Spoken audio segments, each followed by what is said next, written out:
Hello YouTube. In this video, the camera is cranked all the way up because we're going to talk about pull-ups.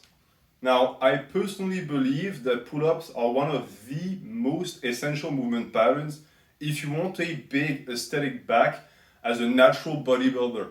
And in the past, I've made the mistake of neglecting them, and because of that, I ended up with a small back. So I want to make sure that you avoid that mistake and you actually do them the proper way. If you're interested in a more technical description, you can check the description because I've already made a video about pull-ups for size. But in that video, I only gave you tips and advice verbally. Today, I'm going to show you exactly what I meant with my body. And yes, it took a year to come, but good things take time. So, when it comes to pull-ups, in my opinion, there is a good and a bad way to do them for hypertrophy.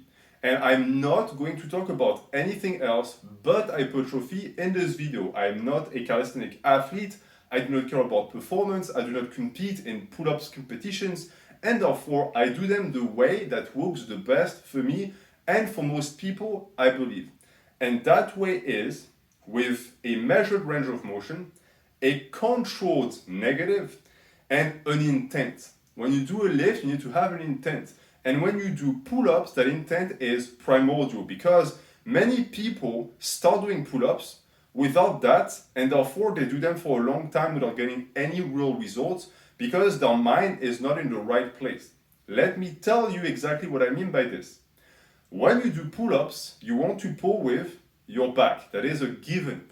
And yet many people don't do that. Many people pull with their arms only because their mind is focused on one thing and one thing only, pulling. They only try to get up, but they don't really care at what cost, even if they end up not recruiting the right muscles. Of course, if you do a pull-up, you're recruiting your back. There's no way around that.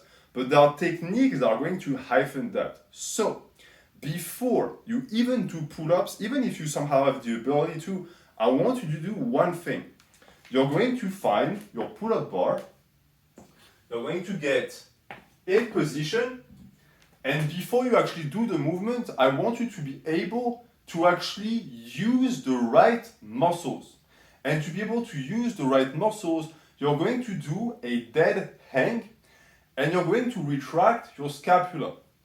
And to help you actually visualize what I mean by this, I'm going to have to strip, which I'm sure you guys are not against, so that you can actually see the muscles that I mean working. So, you find your grip, regardless of the grip that you like. Here I'm doing a very classical grip, all right, pronated. Get in position here. For myself, because I'm more advanced on them, I like to pre-squeeze the scapula together and fill the lat, and I go down like this. So I start with a negative, so that the lats are engaged. Here my scapula is already engaged, okay? Watch when I disengage it. Disengaged, engaged. Disengaged, engaged. Okay? If I pull from here, I pull from the back. You can see the back muscles initiating the pull. If I pull from here, I pull with almost all arms. You don't want that. You want to be here. So before you start doing pull-ups, this is your new favorite game. Disengage, engage, disengage, engage. And just from that, you are going to feel your lats. That is enough to feel the lats. Not to work them, but to build a relationship with them. And since you're going to grow them, you need that relationship. So you need to develop that. Even if you already know to do pull-ups, if this looked foreign to you and you don't have that ability, you're screwed. The good thing with this is that this practice can also be done without the bar. Just like here, I can engage or disengage my scapula. It's very easy. And if you're someone who struggles with it, well, make a game out of it again. Just do it all day, every day. Yeah, you'll look strange, but at the end of the day, it's for your gains, it's for your benefit. So once you have that down, you have the necessary basis to start doing your pull-ups properly. So you're already on the right path to do bodybuilding pull-ups that are going to grow your back for real. This is settled. Now, the question is, what range of motion And how exactly am I supposed to make them look? They're going to look different from person to person, but I have found that there are certain rules that remain static and orthodox and that across the board apply to people. And these rules are as follows. Anytime you go so deep that you disengage the lats, you're missing the point. And anytime you sacrifice reps to go as high as you can on the pull-ups, you're also missing the point. What I mean by this is that you have in the pull-up a striking range. That striking range is the most beneficial for hypertrophy, and it's here.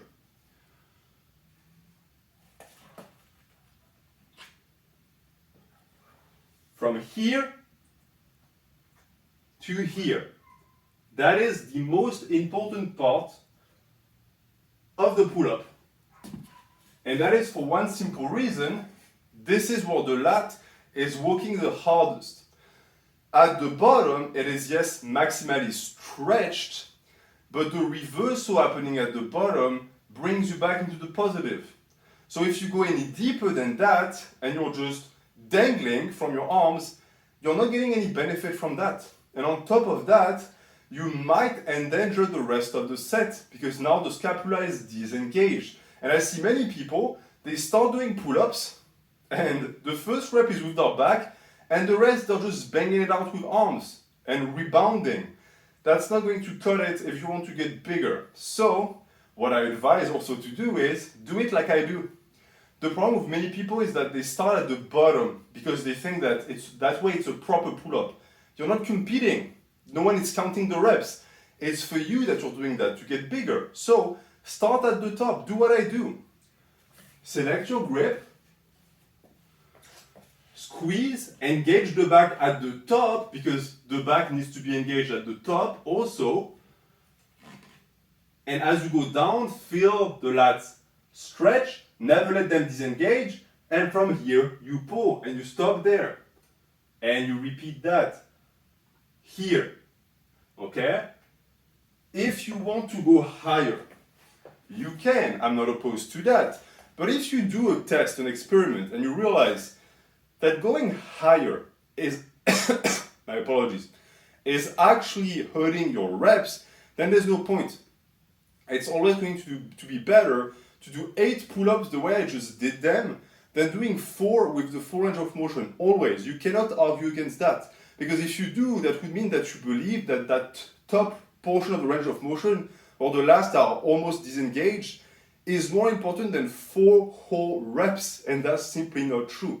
And it's the reason why I also encourage you to do them slow, because many people bang them out again and they tell you, well, I went through the range of motion, so it doesn't matter. That is a sign that many people who think they're experts on form actually understand nothing. The time you spend on a negative is important because it's time under tension. So for example, if you do 6 reps, and another guy does 6 reps, but you went through them super fast, he got more quality tonnage than you, because he spent more time in those difficult positions. Of course, you don't want to over-exaggerate it and be a slow poke, but use that as an actual way to expertly stretch the lats and fill the back. For you, it's going to kill 2 birds with 1 stone. You're going to be good at using the muscle, and it's going to make it bigger down the line. So absolutely do it. Do not listen to people who tell you that just going through the range of motion is enough. That is not true. And it would make sense to most people that it isn't true, but I know that in the bodybuilding sphere, it's still not clear to some people. So that's pretty much the extent of the pull-up knowledge that you will need. If you integrate these facts, you are on your way to a bigger back already. Then we're getting into the peculiarities of the movement, and that is going to be frequency, the type of grips, and the specs of every single grip.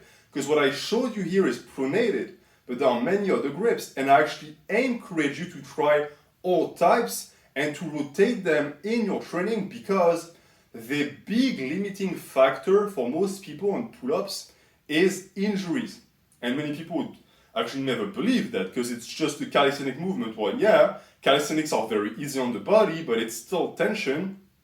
And if you do the movement improperly, you're going to deal with problems. Case in point, many people who have elbows, shoulder, and bicep tendon problems tend to be the type who overextend their arms at the bottom. You never want the arm to be overextended. Why? Because when the arm is overextended, the back is disengaged. So for example, if I show you, if you're here, grab your bar, in position, engage the back, down, here. My lats are maximally stretched. Look at the arm.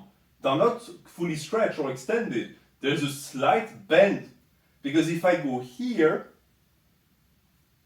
the back is completely disengaged. Alright? And they're not fully straightened yet either. I can go deeper. That is a dead hang. Okay? That's not a pull-up. This is not a pull-up position. This is a pull-up position. Completely different ball game. And it's fine to do your dead hangs. It's absolutely fine. But it is not if you mix a pull-up with a dead hang. Or in that case, you're doing dead hang pull-ups, but it's a different lift. It's a competition lift, but a different lift. For a bodybuilder, separate the two. Because the issue with doing that is, when you do that with a dead hang, there's no shock or impact on the tendon. You're just dangling. It's actually really good for the tendons. But if you do that, but at the end of the stretch, you rebound back up, guess what it's doing? It's sending all of that energy through the arms that have to pull because your back is disengaged, and your arms are just not strong enough for that.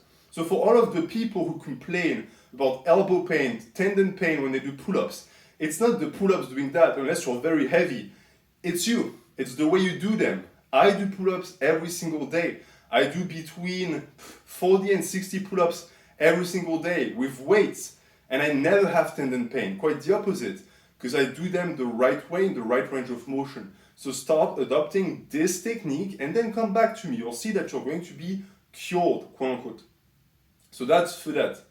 When it comes to the grips, it's also going to be a good way to avoid further injuries on top of that practice, because if you rotate the grips, there is absolutely no problem. Like, you're already preventing the tendon damage, and you're preventing overuse injury from repeated grips. You're going to be fine.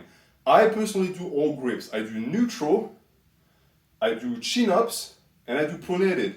And then I vary the grip. So I have wide grip, narrow grip, and I also use fat grips and towels. So you see that my arsenal of pull-ups is immense. The reason why I do that is because even though I end up with a bunch of exercises, it's still pull-ups.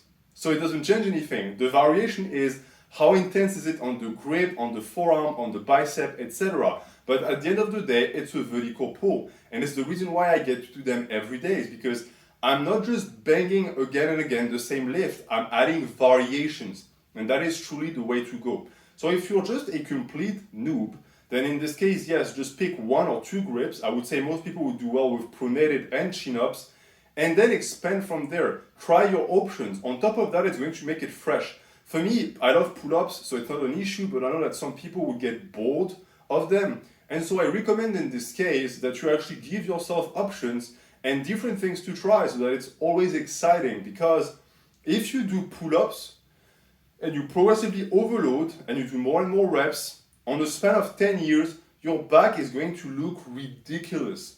And you need to allow yourself that, because, and this is going to be my finishing statement for this video, the amount of people who underestimate the amount of volume their back can take is immense, because they tend to do exercises that don't really involve purely the back.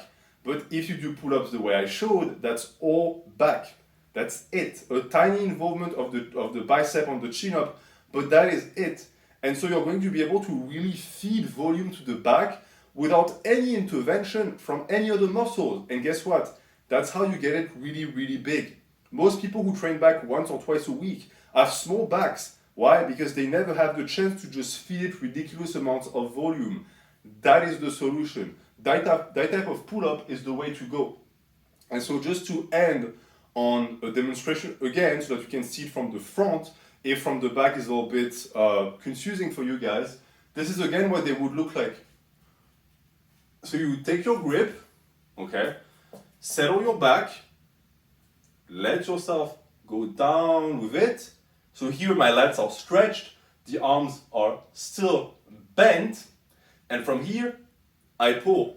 And I'm stopped here, but it's fine, because this is actually where I would want to stop, maybe a little bit higher, but that's fine.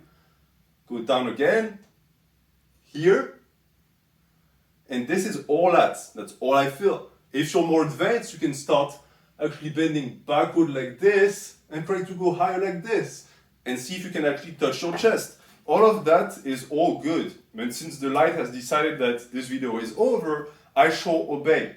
Thank you for watching, have a good day.